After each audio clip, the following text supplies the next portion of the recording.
నమస్తే అండి, నేను మీ శ్రీవాణి. ఏంటి శ్రీవాణి సుమన్ టీవీలో కనిపిస్తుంది అనుకుంటున్నారా? ఆగండి, చెప్తాను.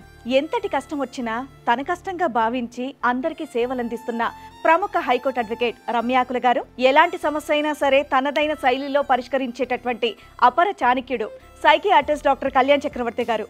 ఒక్కసారి ఇలా రండి. నమస్కారం సార్. నమస్తే మేడం. పీకల్లోత సమస్యలతో పద్మవ్యూహంలో చిక్కుకున్నటువంటి ఎంతో మంది అభాగ్యులకి అండగా నిలిచి చేయూతను అందించడానికి మేము ముగ్గురం సిద్ధంగా ఉన్నాం. మరి మీ సమస్యల్ని పరిష్కరించుకోవడానికి మీరు సిద్ధంగా ఉన్నారా? వేదిక ఏదైనా ధ్యేయం ఒకటే, అందరూ బాగుండాలి, అందులో మేము ఉండాలి. ఇక నుండి సుమన్ టీవీ వేదికగా పద్మవ్యూహం అనే కార్యక్రమంతో మీ ముందుకు వస్తున్నాం. రండి, కలిసి సమస్యల్ని పరిష్కరిద్దాం.